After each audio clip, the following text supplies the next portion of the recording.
Voilà, on va reprendre et continuer notre cours de l'Ikouté Moharan. Une fois de plus, comme je ne cesse de le dire, les cours qui sont des cours de série, pour pouvoir bien les comprendre, il est très important d'avoir écouté les cours précédents et surtout le cours précédent.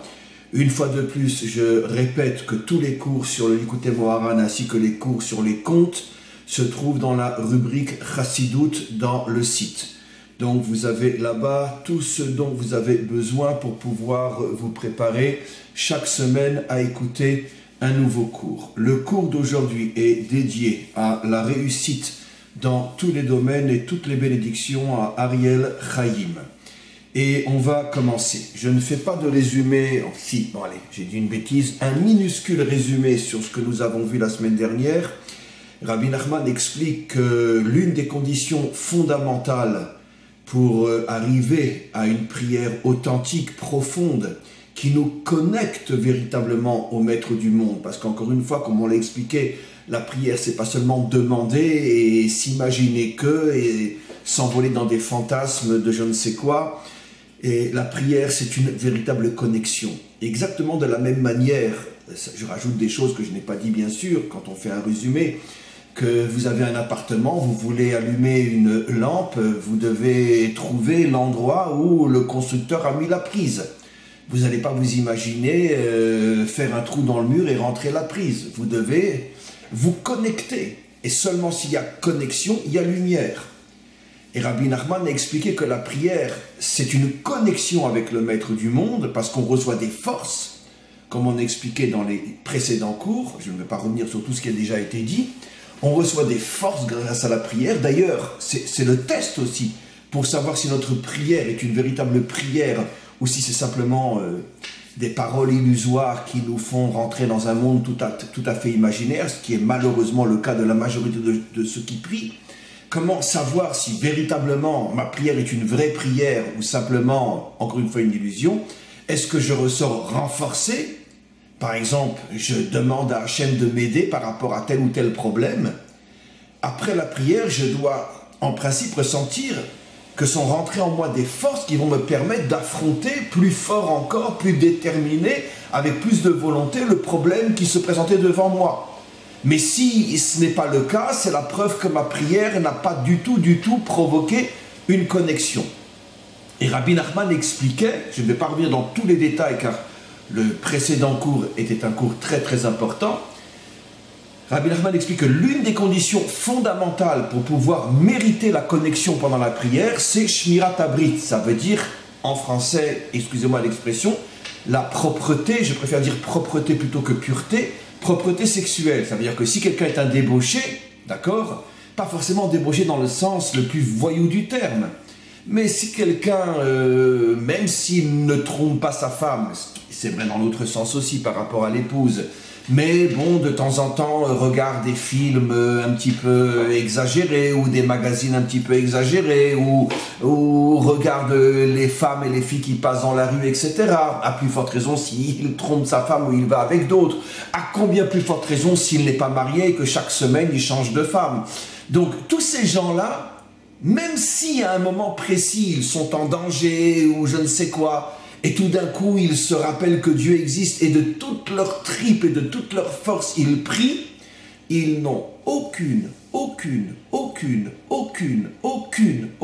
chance de se connecter à Hachem. Sauf s'ils font teshuva sur leur faute. Si au moment où ils se mettent à prier, ils prennent sur eux de ne plus jamais fauter dans ce domaine, alors peut-être que si le Maître du monde sent que leur teshuva est profondément et totalement sincère, peut-être qu'ils feront une pierre deux coups et ils font teshuva et leur prière les connectera à Hachem. Mais s'ils ont l'intention de recommencer après la prière à faire ce qu'ils faisaient avant la prière, même si au moment de la prière est sincère et de toute leur tripe, aucune chance d'être connectés. Alors on avait expliqué, je ne vais pas revenir, mais on avait expliqué pourquoi justement c'est à ce niveau-là que justement la prière se construit. Alors vous reverrez le cours, encore une fois, qui est d'une extrême importance, mais en bref résumé, parce que j'ai envie de commencer de continuer le cours. en très très bref résumé, parce que cet endroit-là est l'endroit de la vie, et c'est l'endroit qui, d'une certaine manière, détermine si tu vis pour toi ou si tu vis pour l'avenir. Parce que si tu vis pour toi, eh bien évidemment, tu fais tout pour que ne sorte pas la vie de cet endroit-là, c'est uniquement pour le plaisir, pour t'amuser, ce qui veut dire que toute ta vie est tournée sur le culte de l'ego, et moi, et moi, et moi. Mais si tu gardes cet endroit propre et que tu ne t'en sers que pour construire ton couple, ta famille et les générations à venir, à ce moment-là, c'est la preuve que tu es un homme qui se considère comme un maillon d'une chaîne et pas uniquement comme le commencement et la fin de toute l'histoire. Il n'y a que toi. Tu sais très bien que tu as un rôle à jouer dans l'histoire et c'est la raison pour laquelle tu veux justement que les générations à venir soient construites d'une manière saine dans les deux sens du terme. Et c'est la raison pour laquelle tu fais très très attention de ne pas laisser traîner cet endroit-là dans des endroits qui sont de véritables poubelles. Et donc tu prouves que tu ne vis pas que pour toi, tu vis avec, on pourrait dire, un esprit qui a la grande image et tu vas tout à fait dans le sens de la volonté d'Hachem. Et donc c'est à ce niveau-là, on a expliqué beaucoup plus profondément que ça, mais c'est à ce niveau-là que ça se joue. On va continuer notre cours.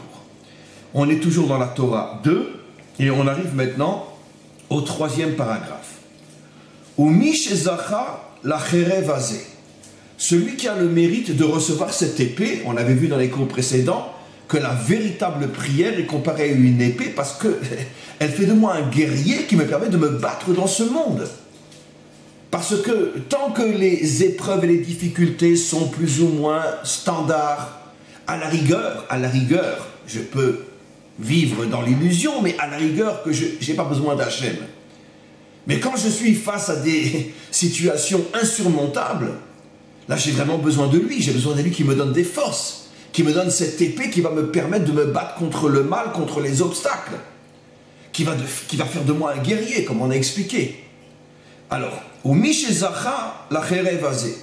celui qui a le mérite de recevoir cette épée, qui est la prière, la vraie prière, là, Rabbi Nachman, dans l'exemple de l'épée, rajoute quelque chose d'absolument extraordinaire. On peut te donner une épée, mais est-ce que tu t'es entraîné, est-ce que tu sais te battre avec cette épée? Ce n'est pas tout de recevoir une arme, faut-il encore savoir s'en servir? C'est pour ça que les soldats, avant de pouvoir se servir de leur arme, ont, en tout cas chez nous, pratiquement 1 an d'entraînement. Et des entraînements, heureusement que les parents ne savent pas ce qu'on fait traverser à leurs enfants ici en Israël, parce qu'ils ne les enverraient pas à l'armée. Donc en tous les cas, bref, il faut un entraînement énorme qui va t'apprendre à te servir de ton arme. Pareil pour la prière. Supposons que tu t'es connecté pendant la prière à Hachem, et que après la prière, tu sens que tu as reçu des forces qui te disent je vais prendre l'épreuve et je vais lui tordre le cou. Mais est-ce que tu sais comment lui tordre le cou? On va continuer, on va comprendre ce à quoi il fait allusion. Chez Loyate Ota les Yaminu les Smol. Rabbi Nachman revient sur le grand principe dont parle la Torah des dizaines de fois. Lotasuru Yaminu Smol. Ne t'écarte pas ni trop à droite ni trop à gauche. Garde le chemin du milieu, le chemin de l'équilibre. Et donc exactement de la même manière, quand après la prière, grâce à laquelle tu as mérité cette connexion avec le Maître du monde, et que tu sens que tu es maintenant rempli de force, et que tu retournes dans le monde pour te battre, fais très attention, on va bien sûr décoder dans quelques instants, fais très attention de ne pas aller ni trop à droite, ni trop à gauche. On continue le texte, on va expliquer. Chez Loyate Ota le Yamin ou le Smol, Vesheye Kolea et la Sarah Velo Yahti, que tu arrives à faire exactement de la manière la plus équilibrée ce que tu dois faire, et surtout ne passe pas à côté de là où tu dois aller. Et comment tu passerais à côté si tu vas un petit peu trop à gauche ou trop à droite? On continue encore un petit peu, et après on va tout expliquer. Vézé, et pour arriver à garder le chemin du juste milieu, comment tu dois faire? I efshar ela ayede bechinat mishpat. Tu ne peux y arriver que si tu es un homme juste, un homme droit. Mishpat, c'est-à-dire la justice, mais dans le sens de droiture. Ki mishpat ou amuda de emtsaïta. Parce que seul un homme droit, seul un homme juste peut arriver à garder le juste milieu qui le protège de ne pas aller ni trop à droite ni trop à gauche. Aïnou, c'est-à-dire, chez Kolea, il arrive avec son arme, la prière, et la makom atzarir, il arrive toujours à l'endroit où il devait arriver. Ve'eno matel yamin ou les small, il recommence, il redit, et il ne va ni se tromper à droite ni se tromper à gauche. Et là, les emtsa, il reste dans le juste milieu. C'est pour ça que le verset dit que l'homme doit prier avec droiture. Alors évidemment, ce texte est extrêmement mystérieux. Je vous préviens à l'avance qu'on pourrait l'expliquer de milliards et de milliards de facettes, et je n'exagère pas. Mais on est obligé d'en choisir une, mais je tiens à préciser encore une fois, comme je le fais à chaque fois, surtout lorsque les cours s'enracinent, prennent source dans ce qu'on appelle les secrets de la Torah, le Zohar, la Chassidoute, les secrets de la Torah. N'allez surtout pas croire que mon explication est la seule possible. Mais c'est celle que je choisis parce que, comme on le sait, chaque maître transmet la Torah qu'il vit. On n'est pas des professeurs d'université qui transmettons des connaissances. Nous transmettons une partie de notre vie. Ce que je vis, je le transmets. Et je ne peux pas vivre 100 milliards de facettes d'une même notion. Chaque âme a ce qu'on appelle son chelek, sa part dans la Torah, comme nous le disons dans la prière. Veten chelkenu betoratecha, donne-moi ma part dans ta Torah. Et chacun a une part différente. Et cette part, c'est ce qui lui permet de vivre grâce à la Torah. Et c'est ce qu'un maître doit transmettre, sa manière, pas de comprendre, mais sa manière de vivre les choses. Alors, à quoi font allusion la droite et la gauche? On le sait dans toute la Torah. La droite fait allusion au monde spirituel et la gauche fait allusion au monde matériel.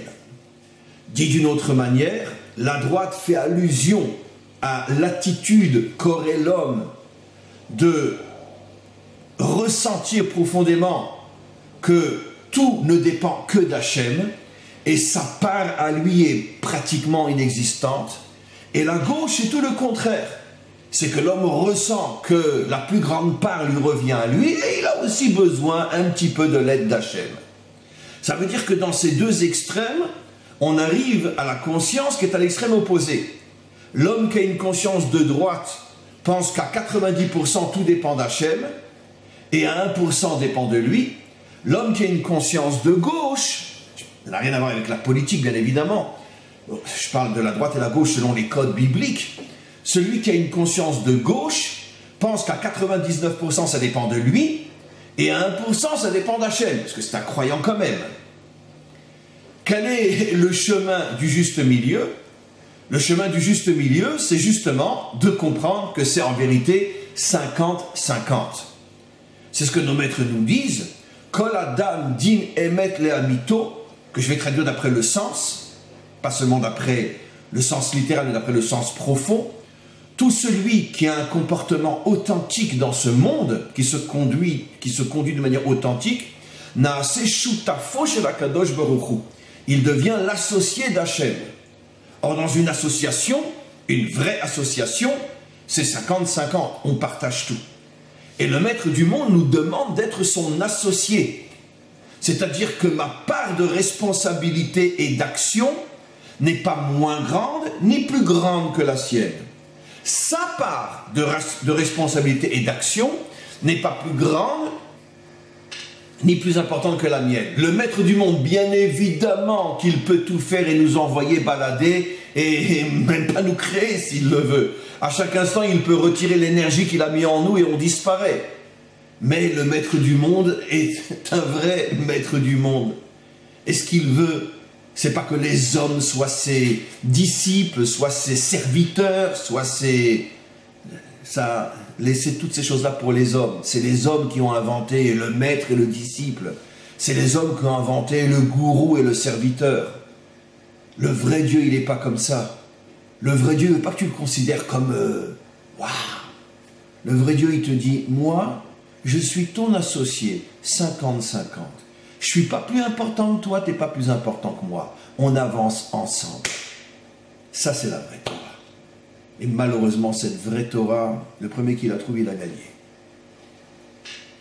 Pratiquement introuvable. Il va falloir attendre le Mashiach pour qu'elle devienne la réalité, pas seulement pour Israël, mais pour l'humanité tout entière, de la vraie relation avec Hachem. Parce qu'aujourd'hui, c'est tout le contraire. Même chez nous, vous avez les élèves qui s'annulent devant le Rav a dit, le Rav a dit, le Rav a dit, le Rav a dit. Très bien. Vous avez les adeptes qui s'annulent devant le gourou a dit, le gourou a dit, le gourou a dit. Même en politique, c'est comme ça. Dans tous les domaines, l'homme est devenu un mouton. L'homme est devenu un adepte, un disciple, un serviteur. Le Rav a dit. Non. Non. Même Hachem ne veut pas qu'on dise Hachem a dit. Qui comprend cet enseignement incroyable des maîtres d'Israël? Celui qui a une vie authentique devient l'associé d'Hachem. L'associé, pas l'élève, pas l'adepte, pas le serviteur, disent nos maîtres. L'associé. L'associé. Mais où vous avez une spiritualité pareille dans le monde? Vous n'avez que des annulés devant l'annuleur. Que des annulés devant l'annuleur. Mais où on a une relation d'association avec le maître du monde? Qui a compris la vraie Torah? Alors si avec le maître du monde, la relation est une relation d'associé, alors ne parlons pas avec les hommes. Arrêtons de nous prosterner devant les hommes. Arrêtons de croire que le maître a dit. Et Asma, le maître a dit. Mais le maître, c'est un homme comme toi, et quand il a mal au ventre, il va aux toilettes comme toi. Et je sais que je suis vulgaire, mais c'est pour vous réveiller, pour vous sauver que je dis ça. Et quand le maître a mal au ventre, des fois, il pète comme tout le monde. Mais arrêtez de le prendre pour je ne sais quoi. Arrêtez. Redevenons des hommes. On a un respect, on a une reconnaissance, un respect énorme pour le maître authentique. Mais le respect ne doit pas me transformer en mouton. Le respect ne doit pas me transformer en adepte, en disciple, en serviteur. Je respecte un exemple. Je dois respecter, disent nos maîtres, mon épouse plus que moi-même. C'est rapporté dans le Rambam. Un homme doit aimer sa femme comme lui-même et la respecter plus que lui-même. Rien que cet enseignement, personne ne le connaît dans le monde. Tu dois la respecter plus que ce que tu l'aimes. Mais la respecter ne veut pas dire que je m'écrase devant elle. Ça ne veut pas dire que je lui dis oui ma chérie, tu as raison à chaque fois qu'elle dit quelque chose et que je ne suis pas d'accord. Ça n'a rien à voir. C'est pas mon rabbi, c'est pas mon Dieu. C'est mon époux, c'est mon associé. Le respect n'a rien à voir avec l'annulation devant l'autre.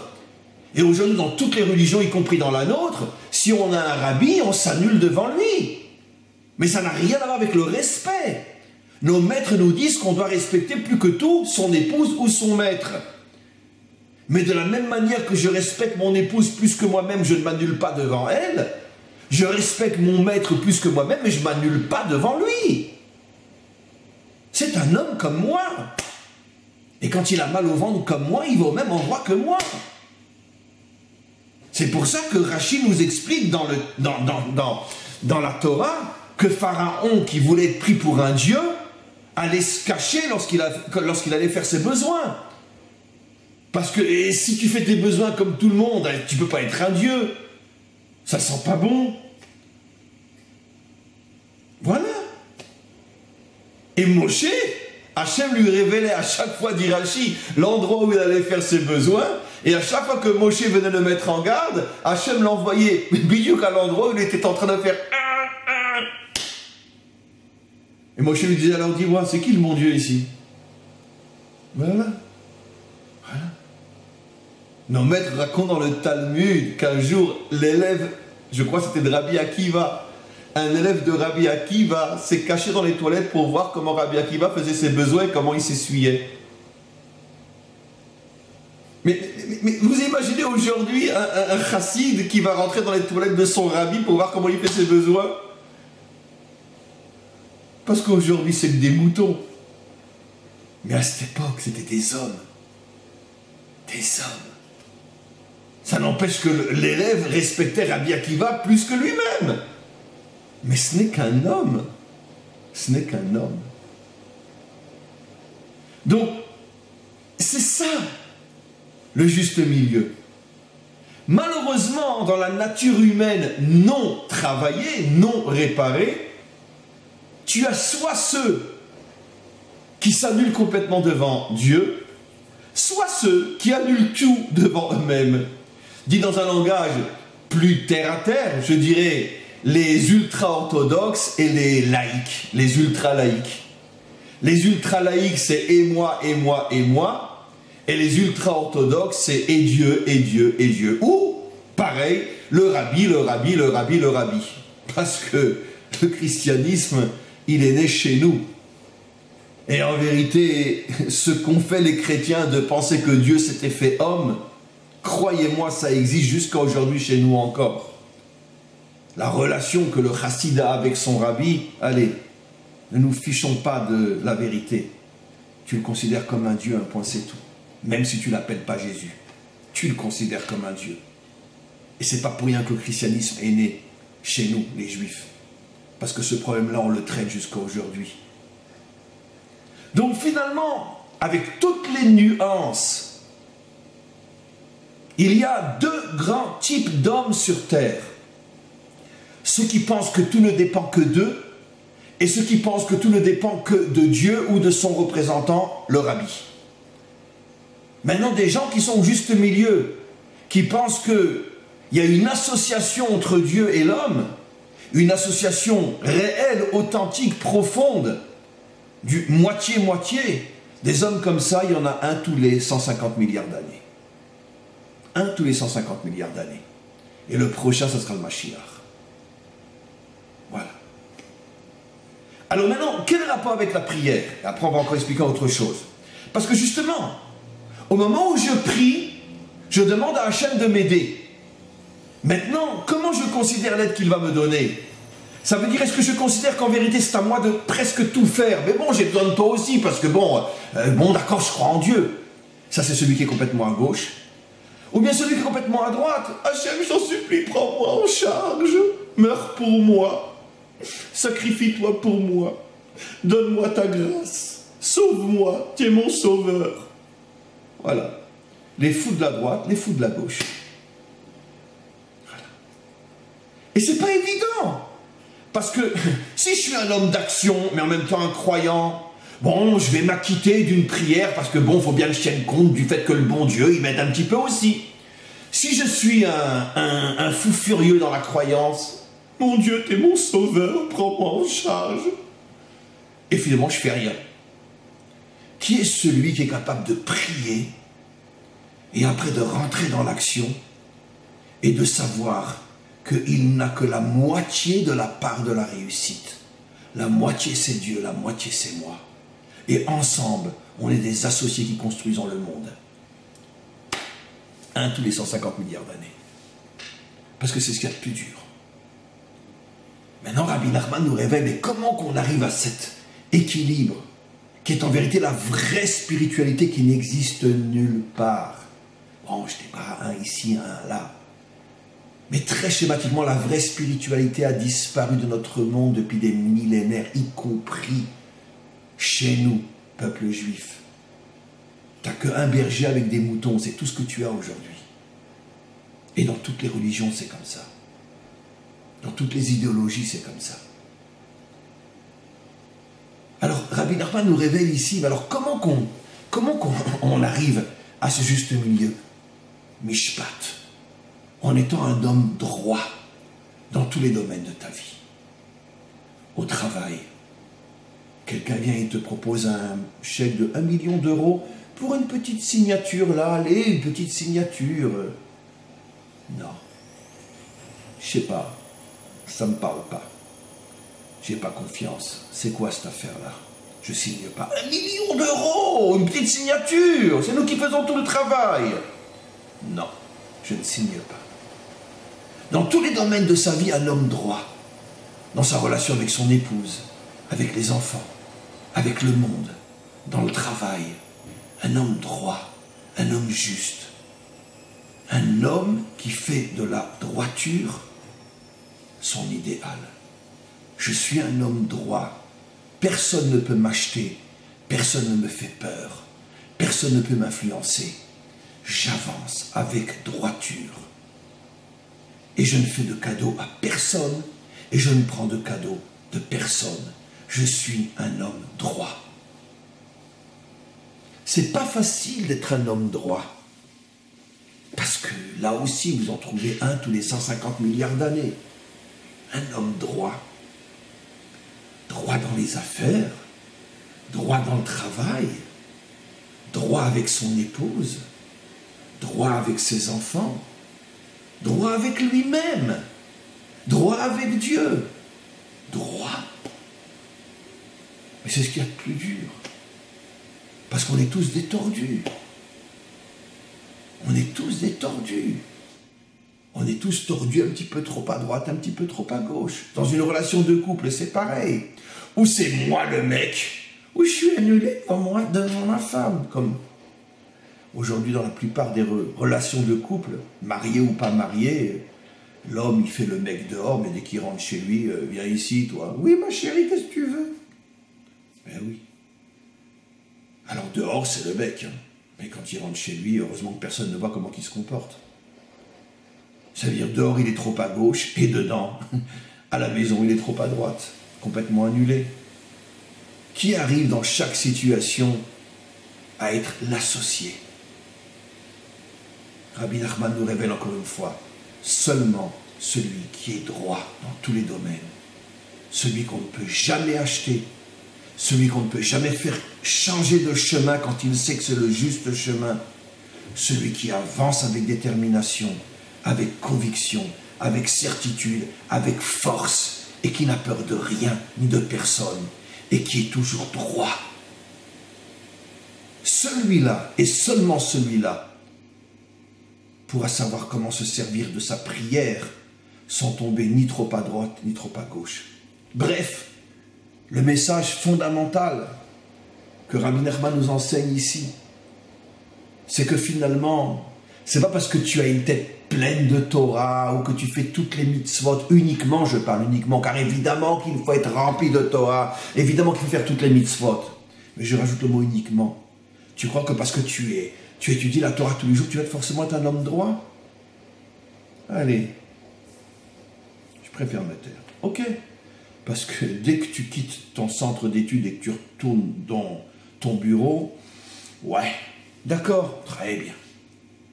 Ou dès que tu sors de ton bureau et que tu retournes chez toi à la maison et que tu as un problème avec ta femme, ouais, bon, allez. C'est là qu'on teste l'homme.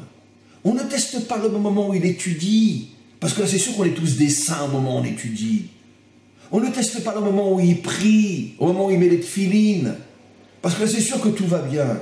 Mais quand on teste l'homme, dit Rabbi Nachman, mishpat, est-ce que tu es droit dans ton travail?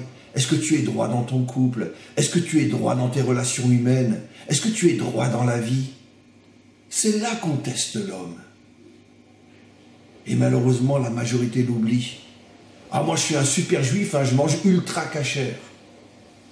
Et dans ton travail, comment t'es? Bah, le travail, c'est comme tout le monde. Hein, et il faut que je peux pas être un mouton, il faut bien que je sois un loup. Hein. Ouais. T'es un mouton avec ton rabbi, mais t'es un loup dans ton travail. Ouais. Donc, t'es un loup, t'es un mouton quand ça t'arrange, quoi. Très bien. Ok. Non. En vérité, un homme doit être un lion dans tous les domaines. Un lion, c'est la force noble. C'est la raison pour laquelle la royauté d'Israël, Yehuda, est comparée dans la Torah à un lion.